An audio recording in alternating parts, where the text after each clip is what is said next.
यत्र नार्यस्तु पूज्यन्ते रमन्ते तत्र देवताः यत्रैतास्तु न पूज्यन्ते सर्वास्तत्राफलाः क्रियाः. Welcome, dear friend. Today we sit with one of the most quoted and most necessary verses in all of Sanskrit literature. It comes from the Manusmriti, chapter 3, verse 56, and it makes a claim so bold that entire civilizations have been measured against it. Listen to the sound of it first. Yatra naryas tu poojyante ramante tatra devataah. Yatraitas tu na poojyante sarvas tatra aphalah kriyaah.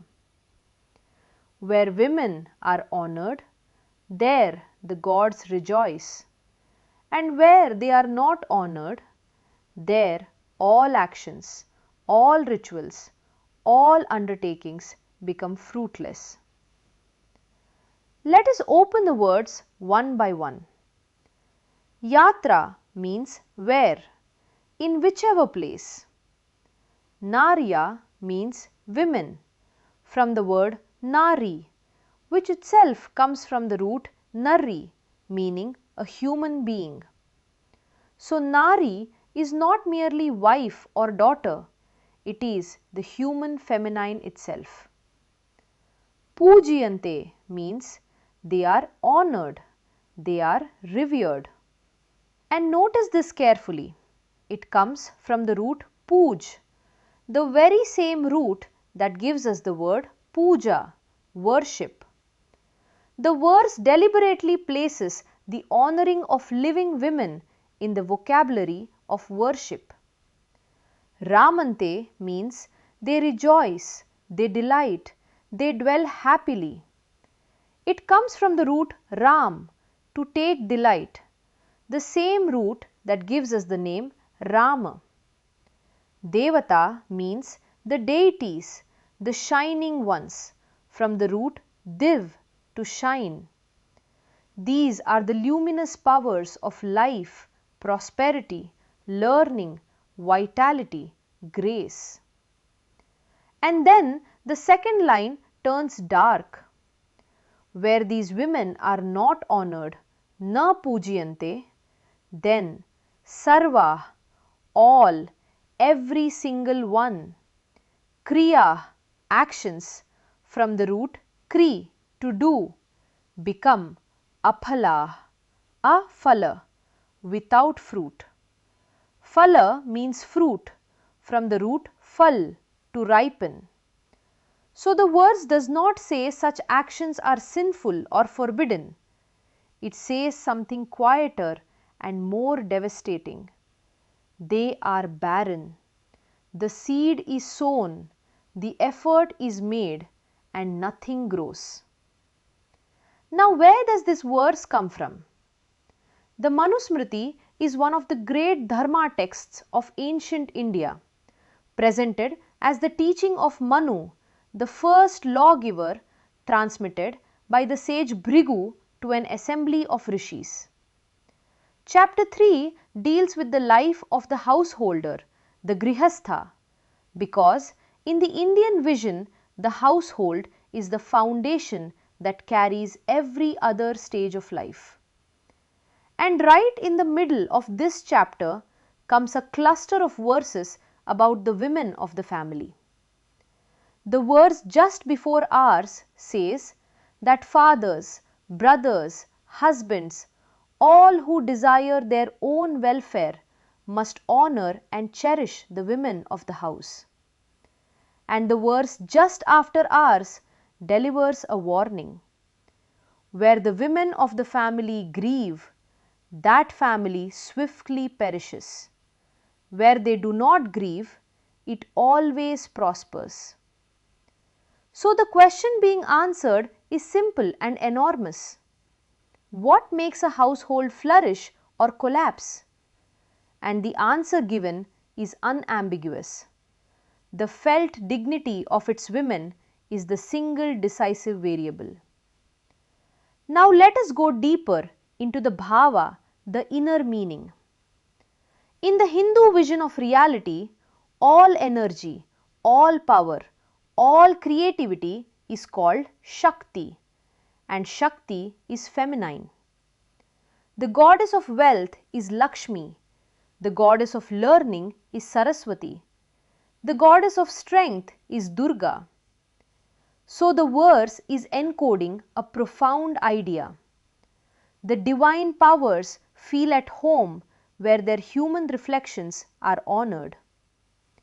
When you honor the women around you, the verse says, the shining ones settle in and dwell delighting. When you dishonor them, those powers quietly withdraw and you are left performing empty motions in an empty house. And notice the sharpest edge of the verse. It says, all actions become fruitless. All. A man may perform perfect rituals, give generous charity, chant with flawless pronunciation, and it all evaporates if the women under his roof are grieving because of him. This is one of the most radical statements in ancient literature because it subordinates religion itself to relationship. Your worship in the shrine room is audited by the tears or the laughter in your kitchen. The wisdom here reaches far beyond ancient India. The Hebrew book of Proverbs sings of the valorous woman whose honor lifts the standing of her entire house. The Tao Te Ching calls the mysterious feminine the root of heaven and earth. And modern science has arrived at the same doorstep. The psychologist John Gottman studied thousands of couples for decades and found that the strongest predictor of a relationship collapsing is contempt, which is the exact opposite of pooja, of reverence. And the strongest foundation of lasting love is a daily culture of expressed fondness and admiration. Development economists have found that when women in a community are educated, respected, and given resources, child health rises, prosperity rises, the whole village rises. Where women are suppressed, aid projects fail, economies stagnate, all actions become fruitless. The ancient verse and the modern data are saying the same thing. Reverence for the feminine is not decoration, it is infrastructure. So let this verse examine you as Manana asks. First question. If the gods judged your home not by your achievements, not by your worship, but purely by how the women in your life feel in your presence, honored or merely tolerated, would they choose to dwell with you? Second question. Is there some area of your life where you keep doing all the correct actions and nothing bears fruit? Could the barrenness lie not in your actions but in someone you have left dishonored? Someone whose silent grief is salting your soil? And here is a practice for this week. Call it the daily pooja of attention. Each morning before your work begins, mentally name one woman whose labor or love your day silently rests on and acknowledge it inwardly. My day is built on her. Then, during the day, perform one concrete act of honoring. Thank her for something specific she assumed nobody noticed. Ask her genuine opinion on a real decision and actually weigh it. Take one burden off her hands without being asked. Or simply give her 10 minutes of undivided, phone down listening. And each evening, run Manu's own diagnostic. Did any woman in my orbit grieve today because of me, my words, my neglect, my tone? If yes, repair it before you sleep. Repair is also puja. Yatra naryas tu poojyante, ramante tatra devataha. Where women are honored, the gods themselves rejoice, and everything you do begins to bear fruit. May your home be a place where the shining ones love to dwell. यत्र नार्यस्तु पूज्यन्ते रमन्ते तत्र देवताः यत्रैतास्तु न पूज्यन्ते सर्वास्तत्राफलाः क्रियाः